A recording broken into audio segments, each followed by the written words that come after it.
Actually, let us have a debate on my press conference. Yes. Let us go. Yes. Let us have very good idea. Let us have a debate on my press conference. Okay. Amit Shah ji, I challenge you to have a debate on the 3 press conferences. विपक्ष के नेता महोदय कहते हैं कि पहले मेरी बात का आप जवाब दीजिए, मैं सुनना चाहता हूं। आपकी मुंसफी से संसद नहीं चलेगी। मेरे आप बोलने का क्रम मैं तय करूंगा। इस तरह से नहीं चलेगी संसद। संसद में अमित शाह और राहुल गांधी की ये तगड़ी बहस तो हर कोई देख चुका है, लेकिन इसके बाद जो हुआ उसकी कहानी भी कम दिलचस्प नहीं है। संसद में गृह मंत्री अमित शाह से भिड़ने वाले राहुल गांधी ने संसद के बाहर आकर अमित शाह को घेर लिया। राहुल गांधी ने पूरी लिस्ट सामने रख दी। अमित शाह के लंबे चौड़े भाषण के बाद भी इन सवालों का जवाब नहीं मिला। राहुल गांधी ने कहा कि संसद में गृह मंत्री का वोट चोरी पर जवाब जो है वो घबराया हुआ और डिफेंसिव जवाब है। क्या बोलना चाहेंगे? ऑपोजिशन ने वॉकआउट किया।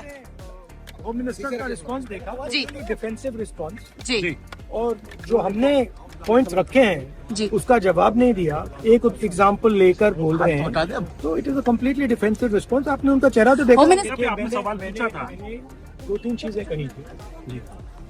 मैंने कहा था ट्रांसपेरेंट वोटर लिस्ट सबको दीजिए, उसके बारे में एक शब्द नहीं बोला। मैंने कहा कि ईवीएम का आर्किटेक्चर सबको दे दीजिए, उसके बारे में एक शब्द नहीं कहा।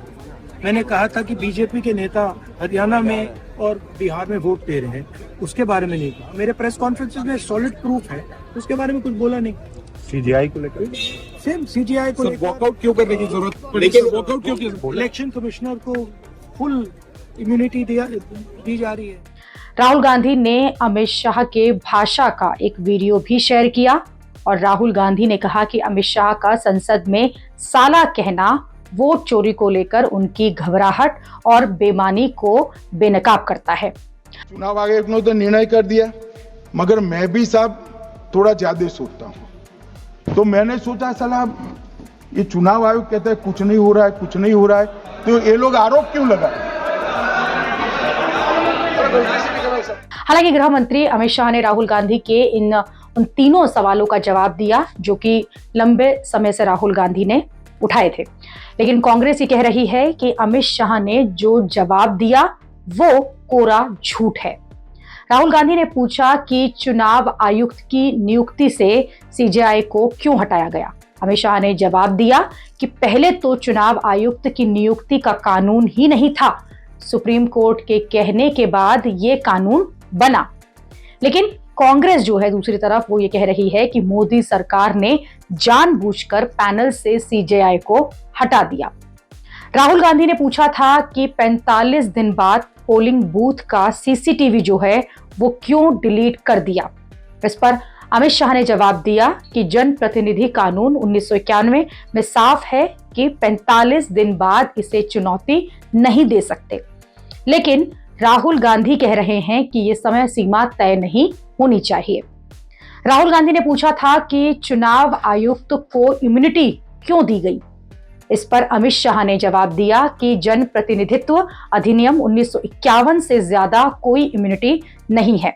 नए कानून में पुराना प्रावधान है कि मुख्य चुनाव आयुक्त पर केस नहीं कर सकते।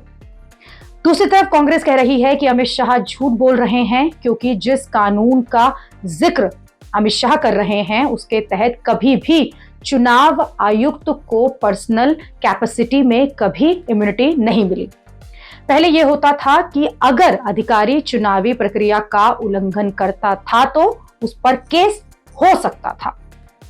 कांग्रेस अमित शाह के जवाब से संतुष्ट नहीं है और उसे झूठ बता रही है, जबकि दूसरी तरफ पीएम मोदी ने अमित शाह के भाषण की खूब तारीफ की। प्रधानमंत्री मोदी ने कहा कि अमित शाह ने शानदार भाषण दिया, मजबूत फैक्ट रखे और विपक्ष के झूठ को बेनकाब कर दिया। इन सवालों और जवाबों के बीच राहुल गांधी ने जो 4 मांग रखी थी उसका जवाब नहीं मिला है। वो जवाब चुनाव आयोग को देना है।